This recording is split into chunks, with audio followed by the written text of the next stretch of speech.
came to look at the exhibition a couple of days ago. I thought it was quite sad that it would be taken down. I think I'm just beginning to like it. It's just beginning to settle down in my mind.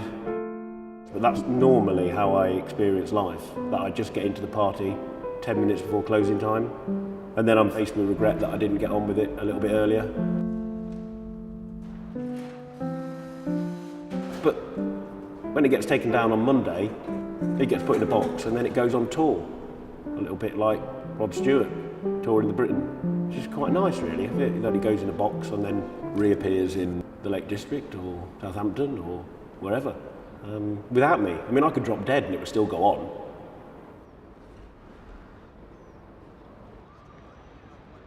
The history of me being at the National Gallery isn't just the history of me being the associate artist. It goes way back into the 70s when I was a kid coming down from Coventry. So it's going to be quite interesting in the next couple of years or so, because that context of the National Gallery will fall away as I travel to what I've come to understand is the regions, but I just call it the rest of England that isn't London.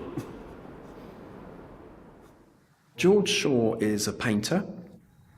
He was shortlisted for the Turner Prize in 2011 with a series of very detailed and meticulous images of the council estate on which he was brought up in Coventry, showing crumbling pavements and decrepit lock-up garages and broken lampposts and things, very much to do with an environment that is man-made, but you don't see any human figures. They've always got this kind of resonance of either things that have happened there or things that are going to happen there.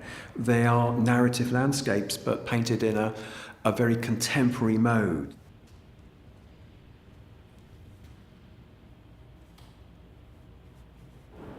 I think the subject of Englishness has been quite deep-rooted in my work for many, many years. But it's not the Englishness of stately homes, it's much more about the England that I feel that most of English people live in. Taking that on board, I think what actually happened was me thinking about my time as a child and as an adolescent and the kind of world I lived in and then the kind of world that the National Gallery was showing to me. I wanted to kind of bring them two worlds together really, a kind of English realism with a very mythical, magical narrative, the narratives of Ovid or the narratives of the Christian stories, and bring them all together in a way in which they came together in my imagination, in my head. Though one place that marriage did take place was in the woodland setting that I grew up next to, which was a few square miles of woodland on the edge of a council estate. But I began to see similarities between that simple woodland and the woodland of Bellini, or the woodland of Poussin, or the woodland of Titian, even the woodlands of Constable.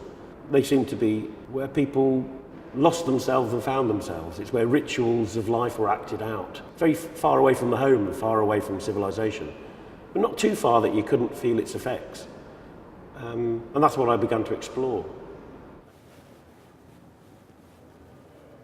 The story of Actium is he's kind of hunting in the woods, and then I suppose he hears some noise, and then he sees this veil hanging, and then he pulls the veil across and exposes the world of goddesses all having a bath. Sorry. It's like a carry-on film. Well, the wall text says, "A gloating satire draws back a coverlet to reveal the naked body of a nymph. She is so absorbed in her activity that she fails to notice. These exploits are eagerly observed by another satire whose own excitement is hidden by the tree." I mean, there's just a number of things going on in this painting which make it look like it's come from a studio. You've got dribbles, which I'm not aware of any of the dribbles in the National Gallery. But the painting, obviously, is a painting he keeps changing. I mean, it's a painting about change, and he obviously keeps changing his mind. It sat in the studio, until his death.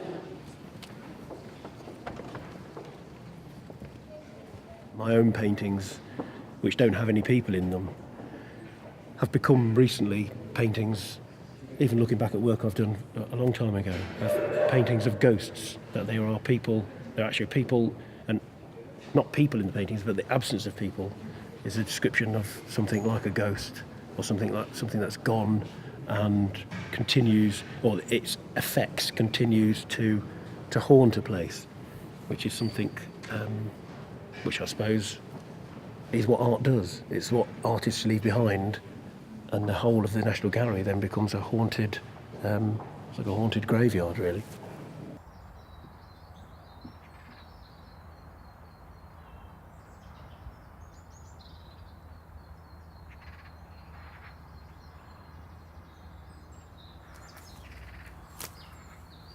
We're just about 100 yards away from houses and cars and an electric substation.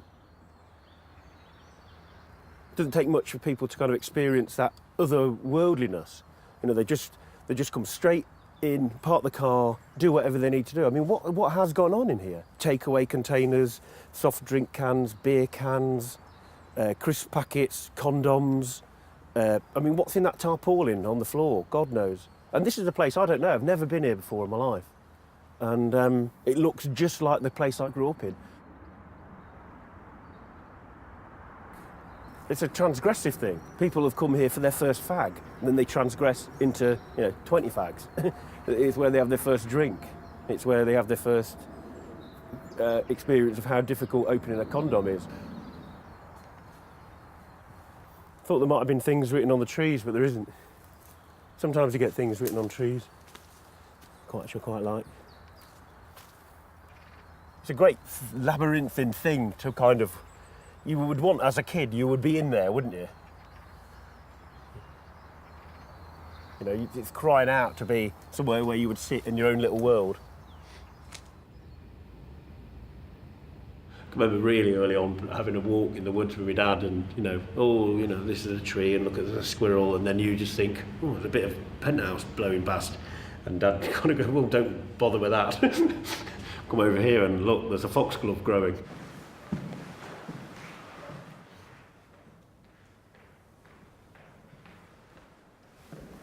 Well, this is, in some senses, exactly what I've what I've been talking about for a while. If all these characters just move off, leaving behind there, the bits of cloth, bits of clothing, flagons of wine, bits of rubbish, that's essentially what you would find in the woods when I was growing up on a Sunday morning or on a half term or something. Just the remains of a lot of teenagers on an evening in the woods, really, doing what teenagers in woods do.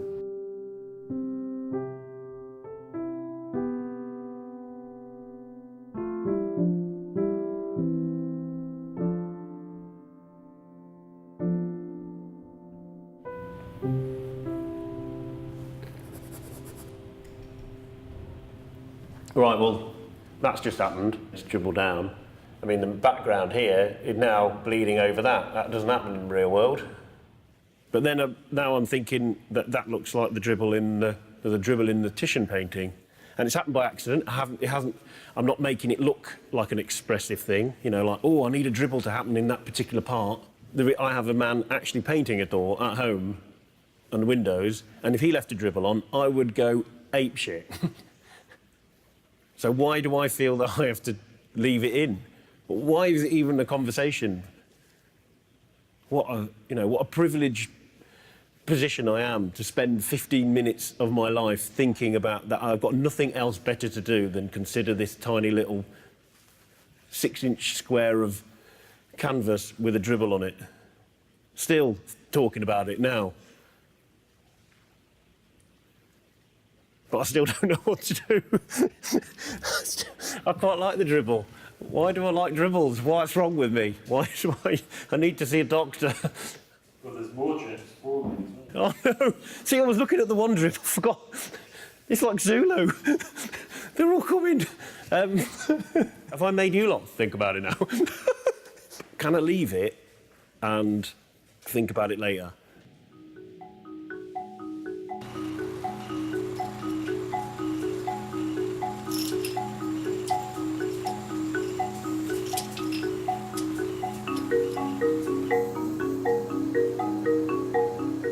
At some point, about 25 years ago, I made a very quick decision to make a painting using the Humbrol enamel paints I used as a kid. When you first take the top off, it's extremely runny. The paint starts to thicken up quite naturally. I tend to let time and air do that. Leave it for a week, sometimes leave it for a month, and it just gets thicker. Hello. To measure colour, you need a solid colour, which is why you have to do a double pass on it. That is one of the colours I use quite a lot of. I know it as 19. It's 19, isn't it? Very 19, Yeah. It's one of the popular colours. Tons of it. I guess you use 69, yellow. Yeah. Yeah, because these are the popular colours, I know. No, because it's the yellowish yellow, and Yeah. that's the reddest red. Correct, strong red and strong yellow. What I enjoy about these paints is that they are it's not so much their nostalgic element, it's the fact that they're fairly utilitarian. On the side of the can, there's little drawings of all the things it can be used to paint. It's a stuff of domesticity and life. I quite like that utilitarian paint can be used to make a painting, and it transforms. When someone looks at it, what they see is a tree. They don't see a load of coloured paint from a hardware shop. You're creating a spell, in a way. You know, in this room, I'm creating a version of a woodland setting that I used to play in as a child. Just to be clear, when you used it as a kid, this wasn't for painting, it was for model making, was it? Or? The thing is, to be quite honest, I never used it as a kid. That's just a story which has grown up around. I never really made Airfix kits as a kid. When I was a kid, I wanted to be Van Gogh or Rembrandt. I didn't want to be a dull adolescent making Airfix kits on the kitchen table. That was beneath me entirely. I was upstairs doing a self-portrait as an agonised soul.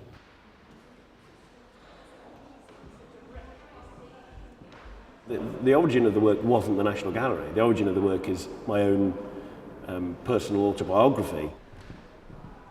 When I've been here, the experience of some of the people who've looked at it, that they have had some empathy with the images that I've painted, that they recognise their own lives in the work.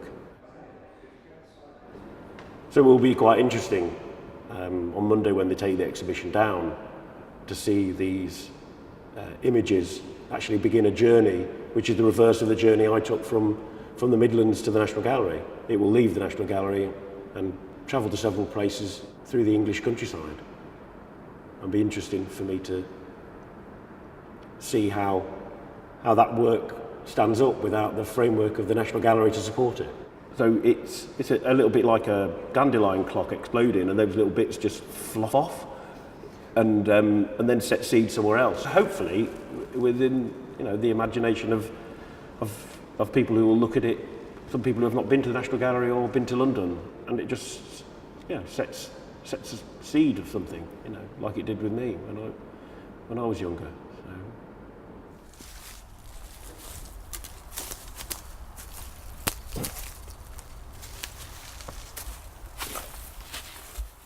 Just tell me what the show's called again.